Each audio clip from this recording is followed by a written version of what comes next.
welcome you to Catalyst Church. Let me thank the Lord for each of you. Take a moment to jump on right now because I have a special guest with us on tonight that's absolutely incredible. Last week, I started something brand new called Pastoral Perspectives. In the midst of COVID-19, I brought on a dear friend of mine, Pastor Phil Deal from Stinson, Pennsylvania, from the Harrisburg area, who's doing some phenomenal exploits and really being able to give us some prayed over pedagogical principles that will assist us in the age of COVID-19. Let's be honest, this is affecting all of us in our own specific ways. And so as a consequence, I started a brand new series called I've Got to Get My Mind Right. I've got to get my mind right last week. And let me tell you something, already it has been one of the most talked about sermon series that I've done. Here's why. Oftentimes in the Black church, we are finding ourselves not to be as readily active and having serious conversations around mental health. And let's be honest, nearly all of us know somebody, even in our own family, that has some level of mental health.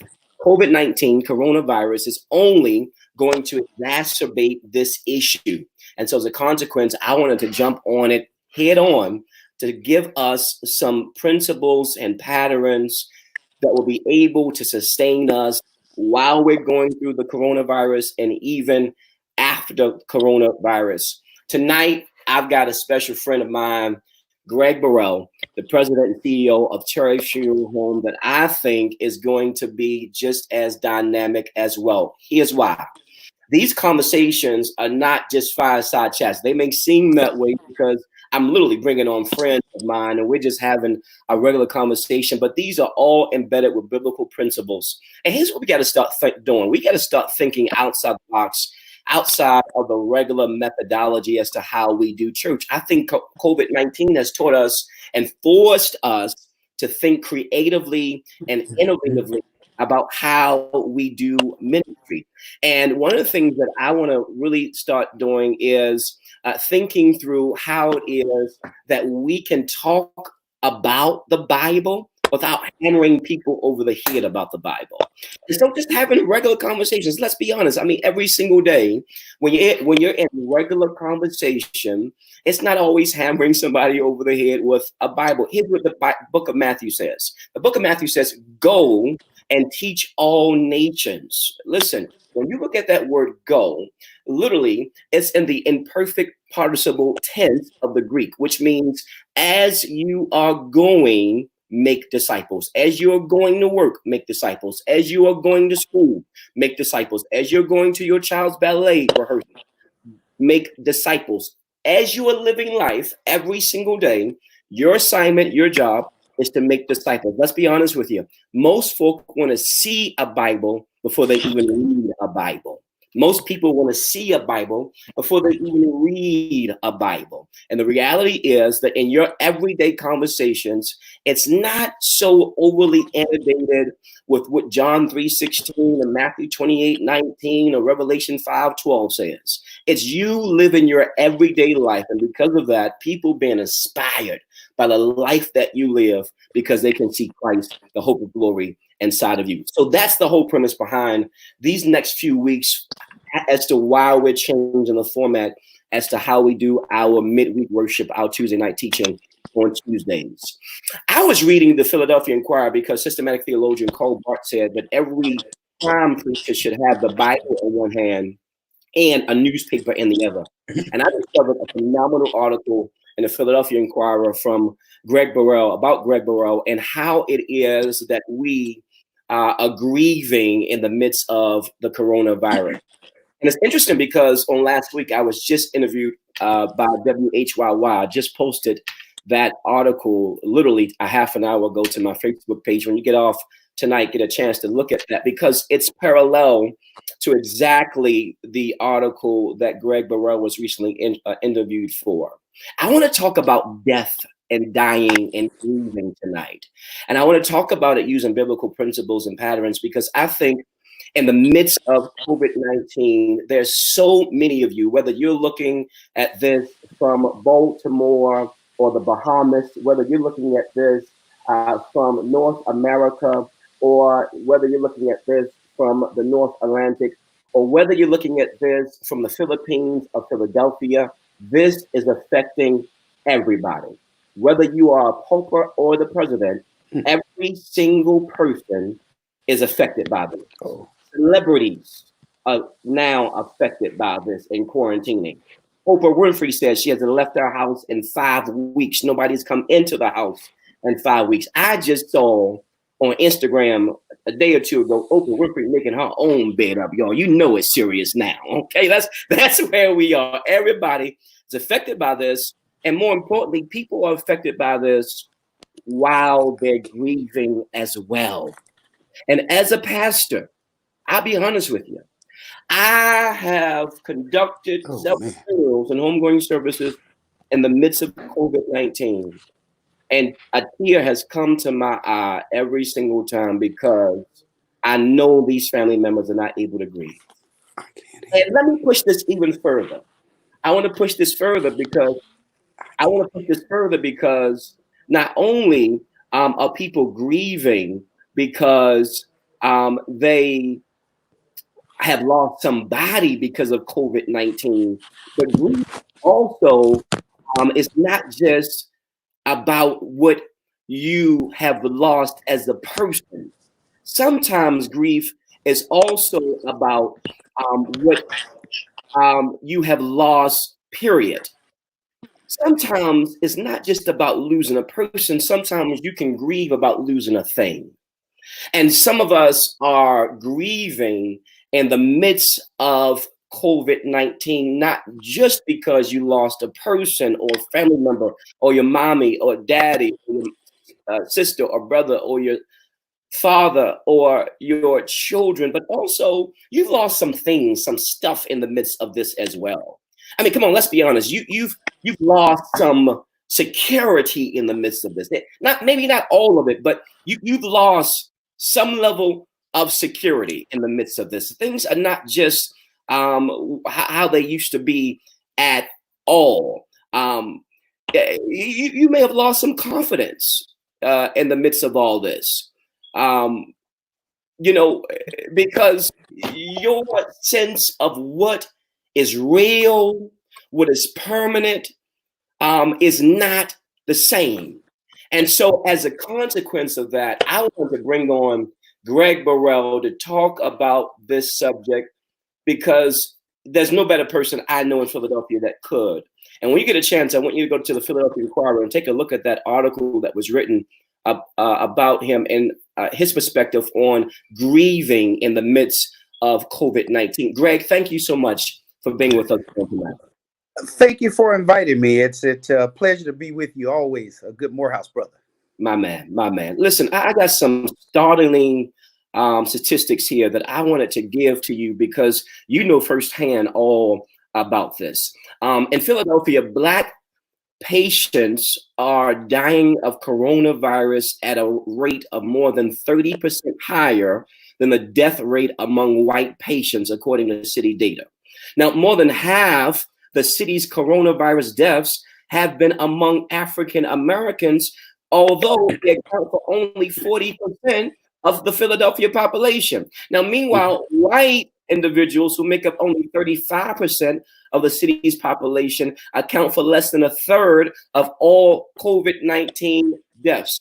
Obviously, across this country, we're having some serious conversations about the role of race in regards to the deaths that we're seeing. Let me ask you this, as a practitioner for quite some time, how long have you been involved in the funeral business? I have literally been in this industry since I was a kid, since I was 8 years old. So that's roughly 51 years. Have you ever, in your 51 years of being a practitioner in this vocation, seen anything like this? I have never seen anything like this before. I just did not even expect to see anything like this in my career. This has just been a game changer. And my colleagues around the country, we're having conversations, Zoom conversations, because for us it's impacting us mentally, to see what families are dealing with. Before we came on live, I was sharing a story with you where a brother was in a band and he was in Japan and came back to Philadelphia and went to visit and infected 8 people in the household. And one lady passed away. Her husband wanted to have a service for him. There was so much chaos. One, because 7 other people in the house were affected, or infected, I'm sorry, infected with the virus, and she passed away. So they were all upset about that. Notwithstanding that, they were all trying to decide which 10 people were going to come to the funeral. Absolutely. So it just became so chaotic. The husband ultimately decided that he was going to have her cremated. And so for me, having experienced the death just recently myself, I cannot imagine not giving my wife the type of funeral that she deserved. I just couldn't imagine. So I felt for him, because I felt his pain, and he's not the only family. I've had spouses and fiancés and mothers and children. I mean, in our community, funerals are a big thing. I mean, it's a celebration. I mean, we embrace each other. We support each other, and we're just not able to do it like we once did. And we have not felt the impact of this yet. I just cannot imagine, when, as I shared in the article, when the dust settles, what this is going to be like. I can't even imagine. We average about 25, 30 funerals a month. In the month of April, I had 54. Oh my God. Man, it is so rampant, man. I mean, I call the crematory. We're doing a lot more cremations because, families are just like, well, we can't really do a funeral and invite 10 people. So we're going to have my mother cremated. And I mean, the crematories are overwhelmed. I called the crematory. It was April 23rd. The guy told me from April the 1st to April the 23rd, they had cremated 823 bodies. You They're cannot be. cremating at a rate of 40 bodies a day.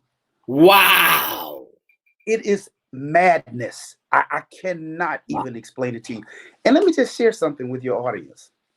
This is for real.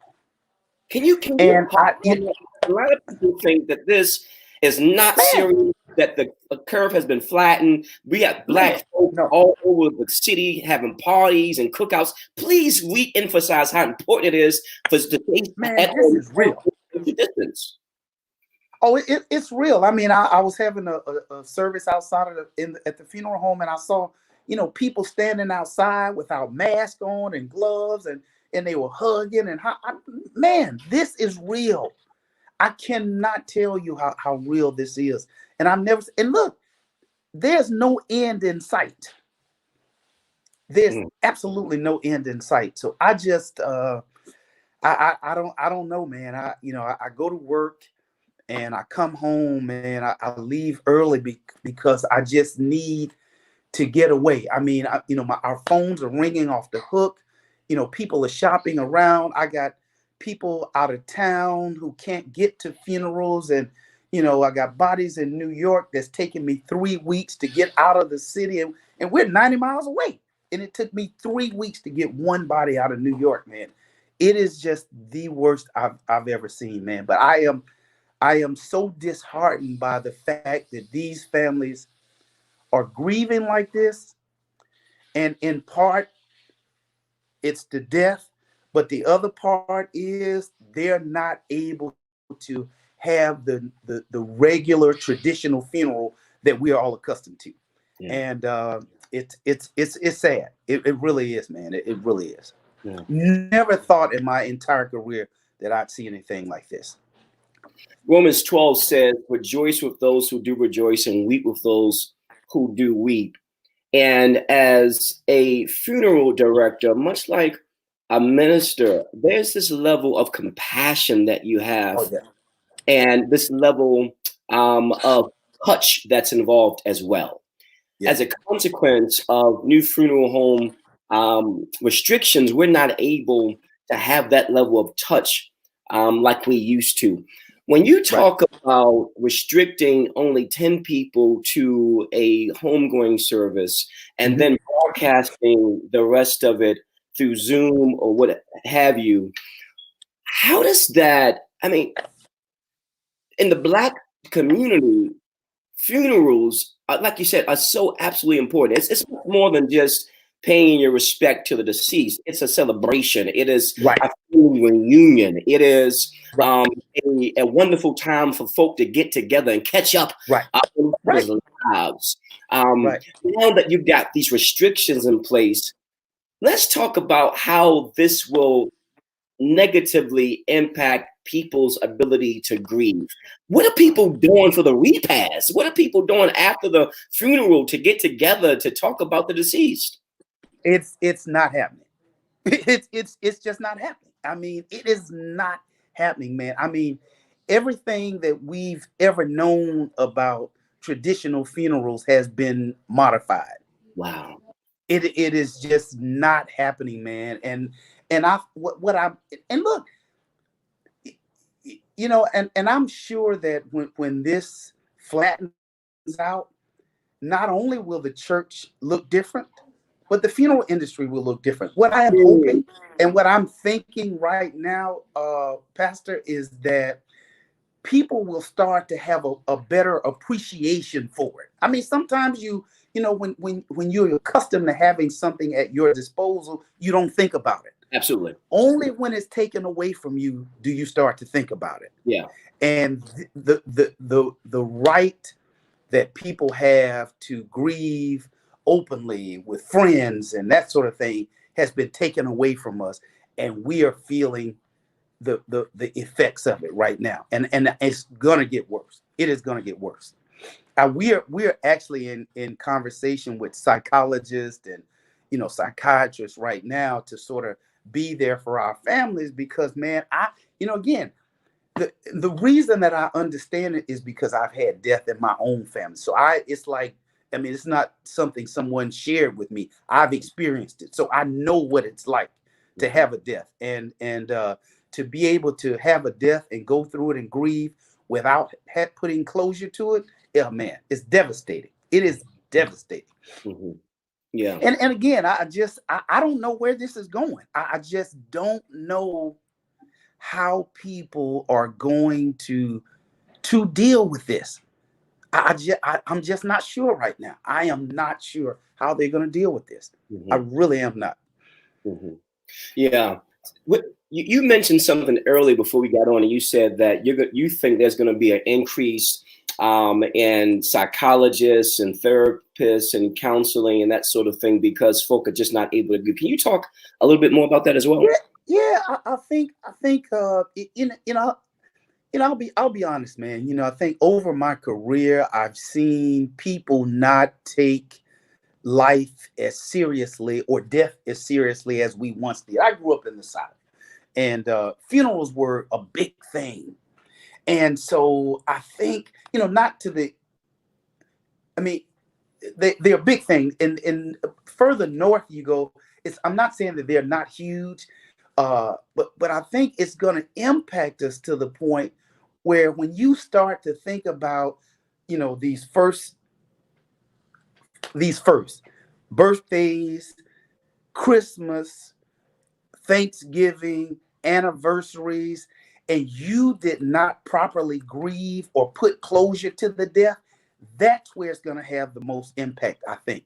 I mean, it's difficult enough when you've had the celebration and you can feel good about what you've done as it relates to the funeral. It helps the situation. But when you have not had that opportunity, oh man, it's going to be rough. It is going to be rough, man. And I think people are going to need that support. I definitely think pastors some advice. I mean, what can pastors do in the midst of this to offer even greater support to our members? Well, you know, I think it would be helpful too, because people do tend to turn to the church. I think it would be helpful too if there were psychologists or psychiatrists on site. to offer grief counseling to some of these families, because they're definitely going to need it, man. Man, I mean, it's bad.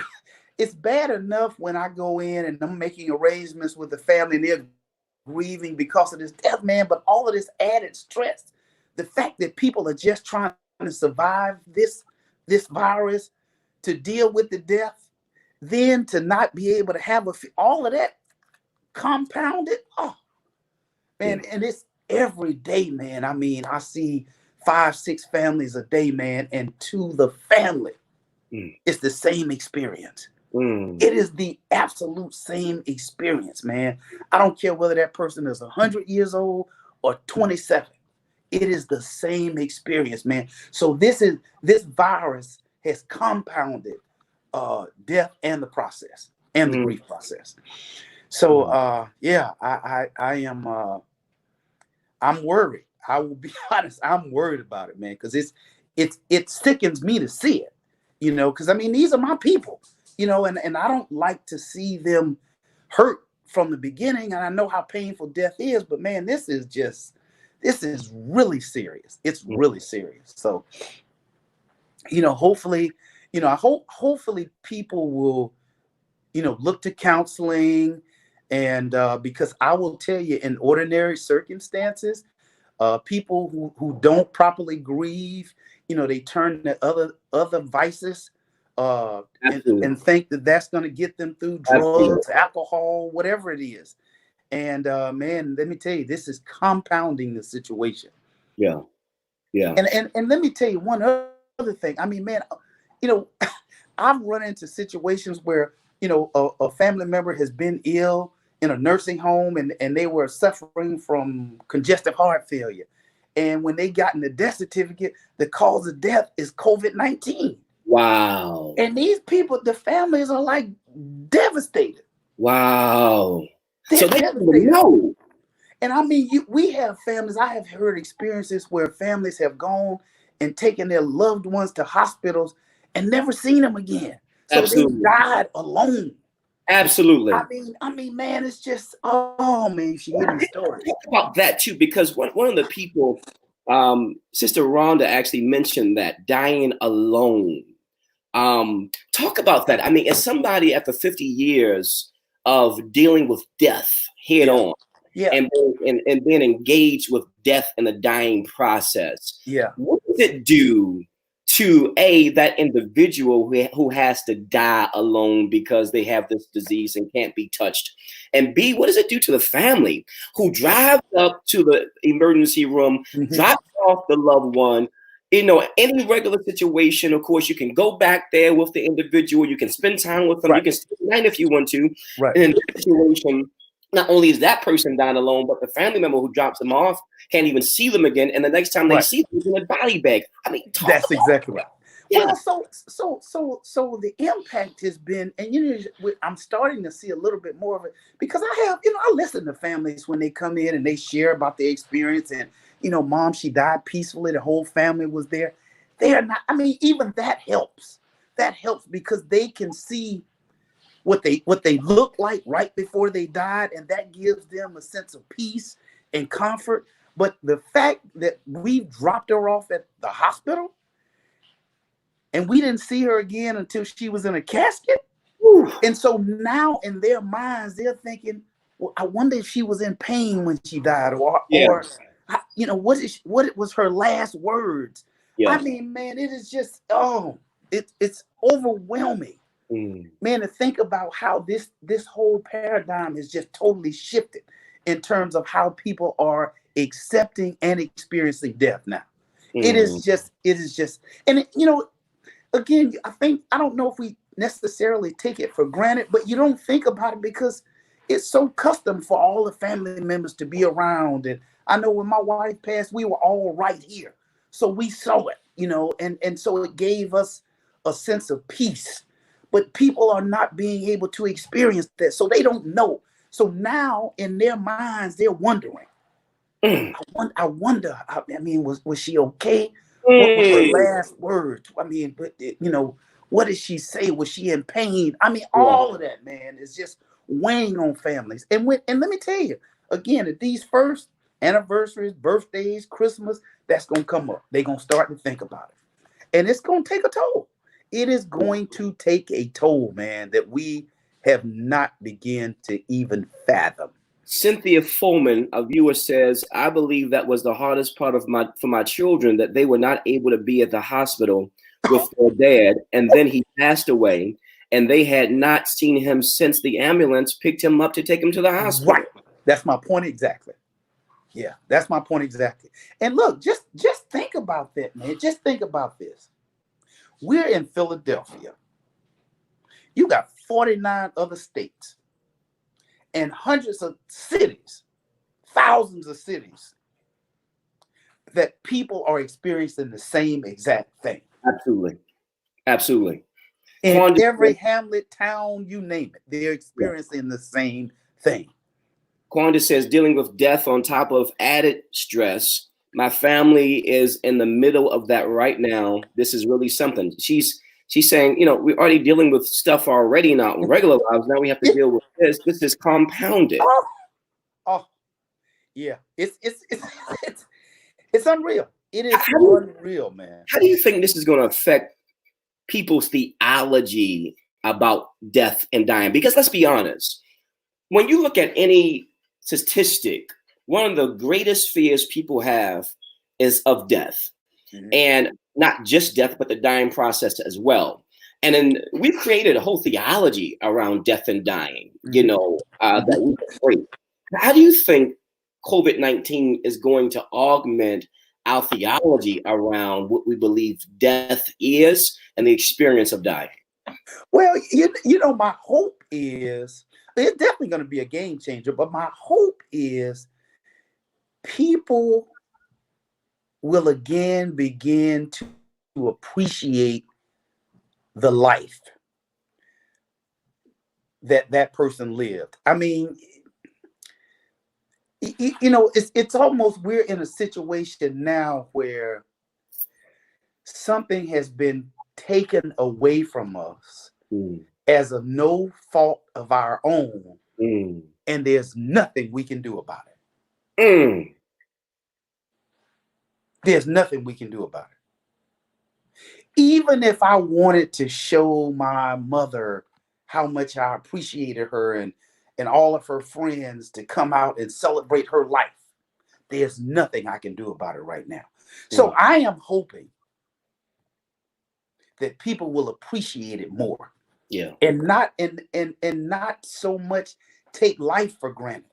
Because look, either one of us could be in this situation. You could have a loved one in a hospital that you dropped off at the emergency room and never see them again until they're in a casket. Yeah. Yeah. So I would hope that people will start to think about it. Look, everybody is not going to be impacted by it, but for those people who are impacted, they may not be impacted directly, but a lot of people are going to be indirectly impacted by this. Mm-hmm. A lot of people. I got families who have children in different states, and they could not have a funeral for their parents because they couldn't travel to Philadelphia. Absolutely. They could not even get here to the funeral if they wanted to. Yeah. So it is, and I don't think any of us, the church, the funeral homes, any of these institutions that have been locked into our communities can understand what the impact of this is going to be long term. We can't even fathom it. I totally agree. I've been on more Zoom calls and conference calls with pastors across the country than I like to mention. Mm-hmm. And these are the topics that we're talking about, and nobody has an answer. Oh, no. Everybody's trying to figure it out. There's no guide to this. There's no guide to this, man. We are just, everybody's just on the go, on the fly. Yeah. I mean, we're making it up on the fly as we go, man. But I just think, I hope that it just doesn't all come crashing down at one time. But I'm telling you, man, it is just, man, these people are grieving something awful, man. It's bad. It's really bad. And then I've got one more question for you before we get off. C. Toyin says, I definitely have spoken to some friends who have become numb or even question if God is real as a result of losing loved ones to COVID-19. Mm-hmm. Well, y'all funeral directors swear y'all ordained like us. So y'all swear y'all preachers. So let me give you a 30-second ministerial license real quick. Respond to that. Because people are losing faith. People are losing hope, man. People are losing trust in God because of this disease. When you got all this other stuff going on in your life pre-corona, and then you and your family have got to deal with death in the midst of coronavirus, you're saying to yourself, I mean, is God even real? This is a person who loved Jesus. Why would God allow this to happen? What advice do you give the people who say my faith in God just isn't the same because of this? Well, let me just tell you something. God is real, and I believe that. I mean, I've seen him work for me. So, but the reality of it is that's a part of what we were just talking about. This is so new and so different for us. We don't know what to think. Yeah. It is so overwhelming. We just start questioning everything. Yeah. Yeah. I mean, it's almost like people are grasping for straws and we're blaming everybody and why would God do something? Man, it is just so overwhelming that again, there's no guide to this. So everybody is just all over the place. And look, so this is going to be a game changer for a whole lot of institutions, man. Yeah. And I think namely the church. This is going to be this is going to change a lot of people, man, because it just lets you know how vulnerable we are. Absolutely. How susceptible we are. Man, Absolutely. look, this virus is so contagious, you never know where it is. Right. Any of us could be in this position at any given moment in your life. Yeah. And so it's like it's like, again, we're grasping for straws. Everybody's just taking it day to day, trying to get through this. And so my advice would be stay strong, pray. I have to pray my way through this. Yeah. I mean, just, man, I have to leave work early just to kind of unwind because I've heard so much sadness and grief and disappointment and oh man, just hurt and pain, man. You can just hear it, you can feel it just oozing out of people. Man, it is just and I mean, there's some people worse than others, but man, you just feel it. It just seems like before the virus, you had one feel, but this has just been, people coming in making arrangements. They got masks on and gloves, and people almost suffocated. I mean, it's just changed, and it's tough. It is tough, man. It's a tough process. Before we go, Greg, can you give our audience some points as to how to grieve the best they can in the midst of this? What are some things that you suggest as a funeral director that they can do? Because one of the things that I've been talking with members about as they've been preparing funerals is this very thing. And they're all trying to think, okay, what do? We can't have a repast because of restrictions. We can't have 150, 200 people in a funeral home like we usually do. How can we as a family still be able to grieve in some way, even if it's virtual, without having the kind of funerals that we're used to? Well, I think, given our situation right now, I think, we are doing a lot of Zoom funerals right now and virtual funerals. So as best we can, it does allow people to participate in the celebration. I mean, man, we've had funerals that are gone from 45 minutes to an hour to 15 minutes now. And Absolutely. It's like, so given the circumstances, we have to do the best that we can. And so we still are having funerals. We're allowing people to view and pay their respects. Again, we only allow 3 people into the funeral home at once. And then once they viewed and leave, then they cannot return, because we have to practice some safety measures, Yeah. in order. Because I mean, we just, as bad as I feel, we have to think safety first. I got to protect families. I got to protect my employees. All of that sort of thing. So I would suggest that for whoever your funeral director is, we hope it's Terry Funeral Home, but see what you can do in terms of that celebration as much as you can. Look, it will not be what we're accustomed to, but it could help.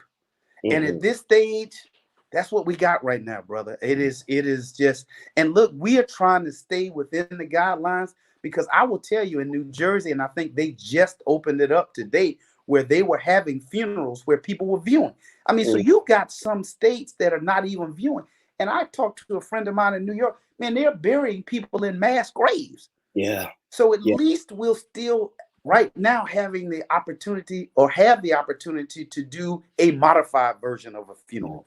It's not what we're accustomed to, but it's much better than somebody calling you a month later and tell you, we buried your mom in a mass grave with 300 other people, and so, we just got to stay strong, man. We got to stay strong and work through this process, because it is taking a toll on everybody. My colleagues around the country, I was talking to one of my colleagues in Tennessee the other day, and she's like, I'm stressing. I am stressing. She doesn't do nowhere near the business we do. She is stressing, not only because the pace of the deaths are coming, but the way people are grieving, and you're trying to console them and make sure that they have some closure to this, and it's just it's a mess, man. It's just a mess. So, but we will do everything that we possibly can in order to try and help families put closure to death. That is our goal right now as funeral directors. So that's where we are. Gotcha. Listen, Catalyst, I want to thank you, and I want to thank Greg Burrell from Terry Funeral Home in West Philadelphia for being with us on tonight. I just thought we would change the regularly scheduled format for our midweek worship and bring some information of empowerment to our community. Black folk in Philadelphia and across this country are dying disproportionately to COVID-19. I want to thank the Black Doctors Network here in Philadelphia, headed up by a wonderful Shiro, female Black doctor who is leading the charge, going to churches across the city to do testing to make sure that everybody is good. Listen, a few announcements before we go. I want to remind you this Sunday is Mother's Day. I am excited. I'm hallelujah happy and peacock proud to be able to honor every single mother. So make sure you invite your mom to come to worship with you this Sunday virtually. Amen. We're going to call it Worship with Mama. All right. So invite your mom to be with us and worship with us virtually this Sunday. As well, please don't forget, next Wednesday is our Catalyst Family Fellowship at 6 p.m. We want everybody to cook in your home. I'm going to cook in my home, and we're going to eat dinner together through Zoom. And all that information can be found on our Catalyst Facebook page. We're going to have a wonderful time of still being the church. Amen. Looking forward to that as well. God is up to something great. I've got good news, y'all. I got good news. We kicked off a feeding program a week and a half ago because there were so many children in our community who needed food. We only had 30 meals when we first started last week. And I got to tell you, Catalyst, the need is so great that now we're up to 250 meals. Today, we started with 250 meals, y'all, because the need is so great. I want you to be praying for us. We can't do that without any of your support. I think it's important to understand as well, today is Giving Tuesday, and it's a wonderful opportunity for us to really put our money where our mouths are. I really need your help. I want your support. We're still not at the goal that we need to upgrade our AV equipment. We were looking for a total of 1,500. We're close. We're not all the way there. And of course, your support helps us do that on this Giving Tuesday. We're feeding now 250 children. We ran out of meals last week. There were so many people. We don't know based on the numbers, if we're going to have to take that to the next level. So we appreciate every bit of support you can give us. We appreciate it so greatly. This Sunday, in my series, I've got to get my mind right. And I want you to join us this Sunday as well. Greg, you were about to say something? Yes, I am going to make $1,000 contribution. Yep. Greg, thank you so much. We appreciate that greatly, my friend. Thank you so much. Thank you. You're quite welcome. Anytime. Listen, if you want to join our church, feel free to just write on that screen. If you want to give your life to the Lord, just write on that screen and somebody will be with you. I'm excited to announce that even while the building has been closed consistently, virtually, we still got folk joining our church. We are excited about that because the building may be closed, but the church is still open. Your pastor loves you so much. Listen, lift your hands. I want to pray with you, give you a word of benediction. Now unto him who is able to keep you from falling, present you faultless in his presence with exceeding joy. To that wise God, our Savior, be glory, majesty, dominion, and power, both now and forever. Have a wonderful night. I'll see you on Sunday. Your pastor loves you. And thanks again to Greg Burrell for being with us on tonight. Check him out at the Terry Funeral Home. God bless you all. Hope this was a blessing to you.